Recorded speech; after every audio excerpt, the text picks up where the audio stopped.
Carromato del Pensamiento. Este programa radiofónico tiene como objetivo divulgar, dialogar y reflexionar sobre temas de interés y actualidad desde las ciencias sociales y humanidades. Un servicio público orientado a la pluralidad del pensamiento.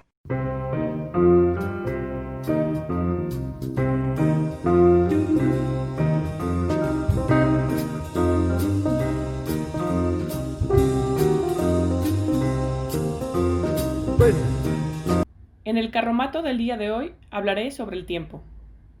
El tiempo es un concepto estudiado por la filosofía desde la antigua Grecia. Posteriormente, grandes científicos como Galileo Galilei y Newton serán la base para el estudio del tiempo en la ciencia moderna, y con Albert Einstein se entenderá el tiempo de manera más amplia. Conceptualmente, el estudio del tiempo está asociado a conceptos como movimiento, espacio, cerebro y percepción. Un ejemplo de la relación tiempo-movimiento inicia con Aristóteles, quien, de la mano de la teoría de la causalidad, explica que el estado natural de un cuerpo es estar en reposo y que éste solo se mueve si es empujado por una fuerza o un impulso. De ello se deduce que un cuerpo pesado debía caer más rápido que uno ligero, porque sufre una atracción mayor hacia la Tierra. La tradición aristotélica también mantenía que se podrían deducir todas las leyes que gobiernan el universo por medio del pensamiento puro, y no era necesario comprobarlas mediante la observación. Pero hay otro filósofo que ha estudiado el tiempo, San Agustín o Agustín de Hipona, quien en el siglo IV escribe sobre el tiempo en el texto Confesiones y dice lo siguiente: si nadie me lo pregunta, lo sé, pero si quiero explicárselo al que me lo pregunta, no lo sé. Lo que sí digo, sin vacilación, es que sé que si nada pasase, no habría tiempo pasado, y si nada sucediese, no habría tiempo futuro, y si nada existiese, no habría tiempo presente. Pero aquellos dos tiempos, pretérito y futuro, ¿cómo pueden ser si el pretérito ya no es y el futuro todavía no es?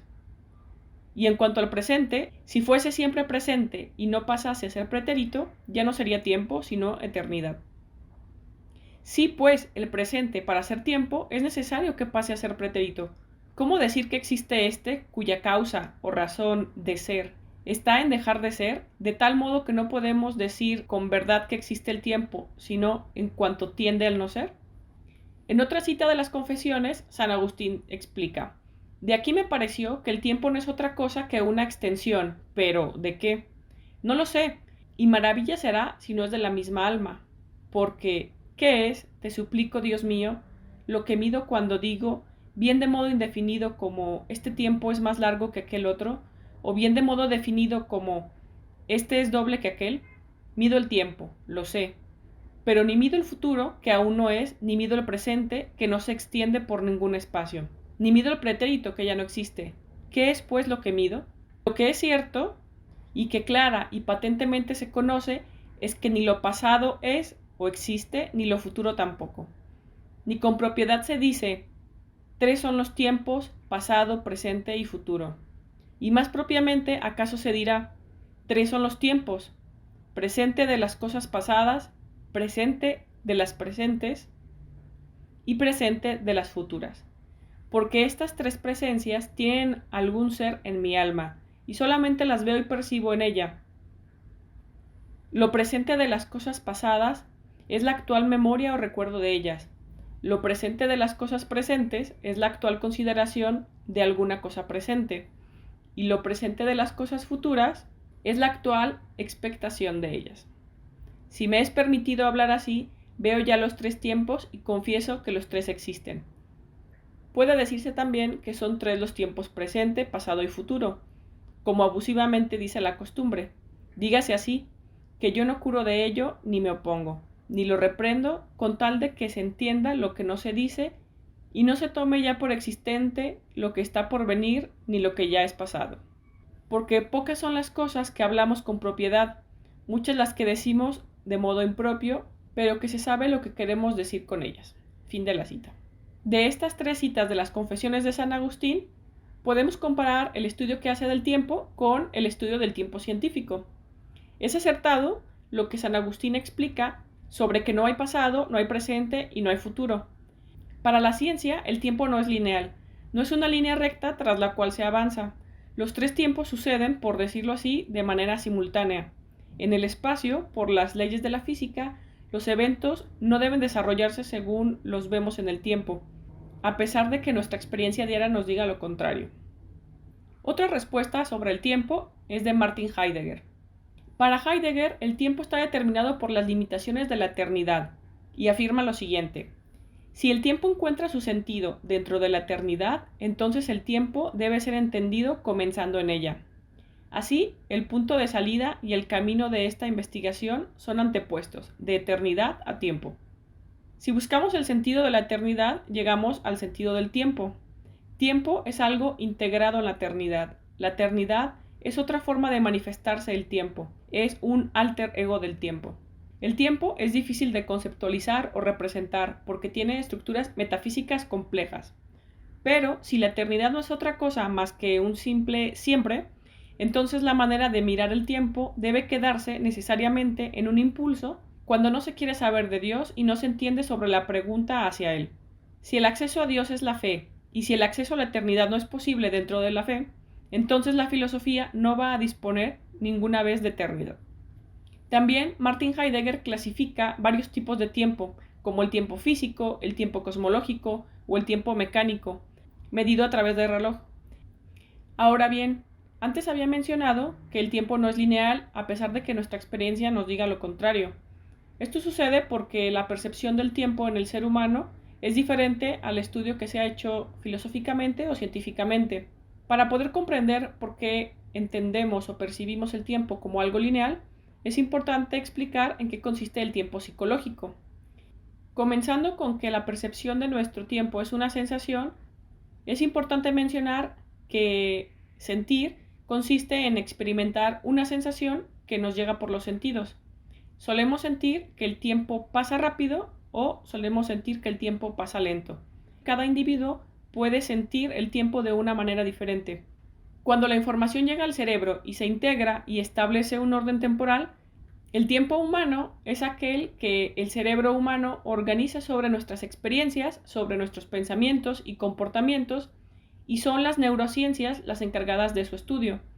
El cerebro valora el tiempo en torno a las cosas que suceden a su alrededor, y la percepción del tiempo es paralela a los estímulos y a la atención que les presentemos.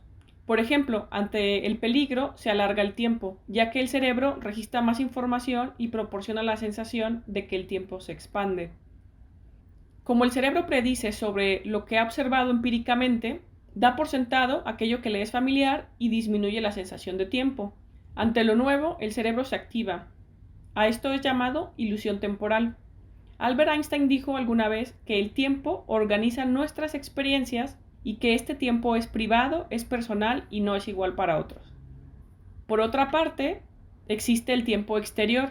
Más allá del tiempo psicológico o del tiempo humano, se encuentra una relación tiempo y movimiento y tiempo y espacio.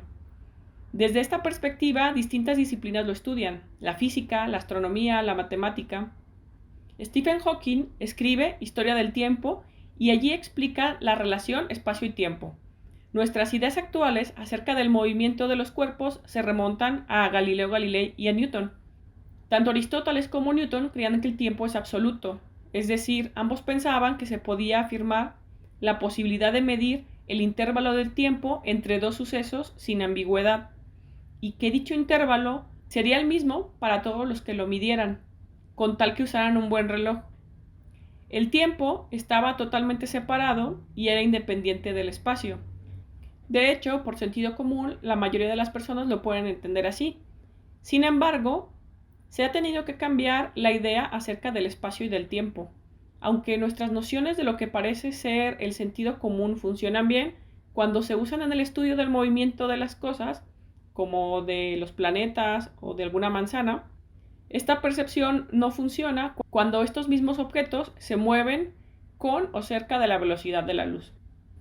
Recordemos que la velocidad de la luz es la distancia que recorre la luz en un segundo, y esta es una de las grandes aportaciones de Einstein sobre la teoría de la relatividad.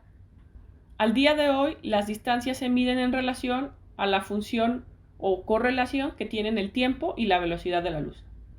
Entonces, el tiempo no se encuentra separado o no es independiente del espacio, sino por el contrario, se combina con él para formar un objeto llamado espacio-tiempo. Así pues, Einstein hizo una sugerencia revolucionaria de que la gravedad no es una fuerza como otras, sino que es una consecuencia del espacio y del tiempo, para que éste no sea plano, como previamente se había descrito por otros científicos. El espacio-tiempo está curvado o deformado por la distribución de masa y de energía en el presente. Los cuerpos, como la Tierra, no están forzados a moverse en órbitas curvas por la fuerza llamada gravedad. En lugar de esto, estos cuerpos siguen una trayectoria más parecida a una línea recta en un espacio. Es entonces que hasta antes de 1915 se pensaba en el espacio y en el tiempo como si se tratara de un marco fijo en el que los acontecimientos tenían lugar, pero que no estaban afectados por lo que en él sucediera. A pesar de las grandes aportaciones de Albert Einstein, cuando el ser humano ha entendido el concepto del tiempo, han surgido una serie de instrumentos de medición, clasificación, organización y división, como calendarios, relojes, los cuales funcionan de manera operativa, temporal, astronómica, cronográfica, como alarma o como horarios. Después de Albert Einstein y la comprensión del tiempo o del espacio y del tiempo, se ha comprendido que físicamente el tiempo solo es uno, como lo decía San Agustín, y que viajar en el tiempo es posible porque solo es uno, pero no se entiende cómo sucede en las películas o cómo lo podemos imaginar en esta fantasía de que podemos cambiar algo del pasado o conocer algo del futuro para poder modificarlo. Sin embargo, a pesar de que teóricamente es posible viajar en el tiempo, no existe una manera física para poder hacerlo. Por otra parte, para el filósofo alemán Immanuel Kant, el tiempo es independiente respecto de las cosas que en él se localizan, y esta es justamente su naturaleza. El tiempo no tiene constancia a partir de la percepción humana, sino precisamente a partir del hecho de que no puede pensarse la posibilidad de ninguna percepción si no es suponiendo que ésta se dé en el tiempo. Kant negará que el tiempo sea un concepto empírico, ya que toda experiencia presupone el tiempo, pero tampoco el tiempo es una cosa. El tiempo solo es una representación que está en la base de todas nuestras intuiciones. Algo similar a lo que en algún momento explicaron Newton y Leibniz, considerar el tiempo como no poseedor de una realidad extramental, sino como una cosa en sí. Para Kant, el tiempo es una intuición pura o una forma a priori, que se da fuera de nuestra experiencia, es trascendental a nuestra sensibilidad y constituye, junto con el espacio, la forma de toda percepción posible desde el punto de vista de la sensibilidad, así como la base intuitiva de las categorías. El tiempo es entonces trascendentalmente ideal y empíricamente real como condición de objetividad. Y por último, el concepto del tiempo en Nietzsche, que suele ser utilizado sobre todo para la interpretación sobre la historia o la historiografía, y el análisis que hace Nietzsche sobre el tiempo tiene que ver con el famoso eterno retorno. Este concepto no es originario de Nietzsche, ya lo habían utilizado los estoicos en la antigua Grecia, pero para este pensador vitalista, el eterno retorno o el retorno de lo mismo no significa la repetición de las cosas individuales.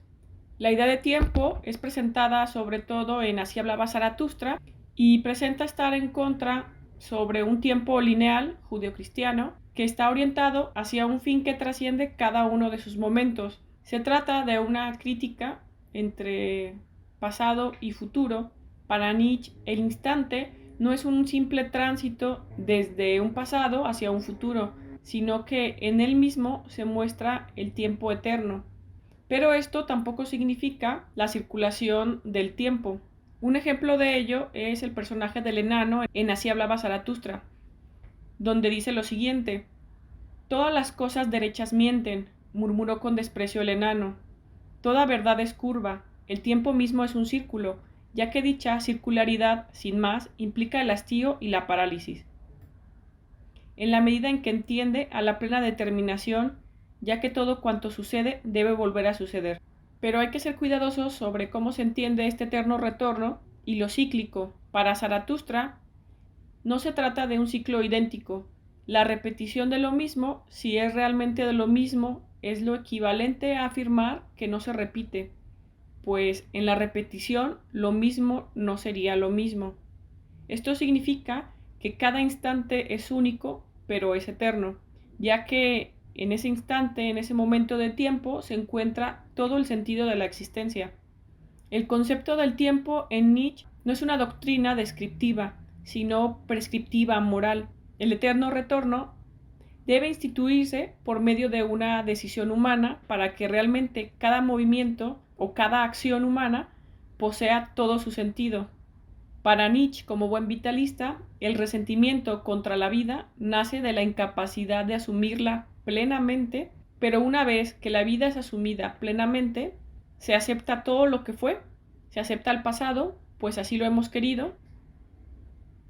Para Nietzsche, como buen vitalista, el resentimiento contra la vida nace de la incapacidad de asumirla plenamente.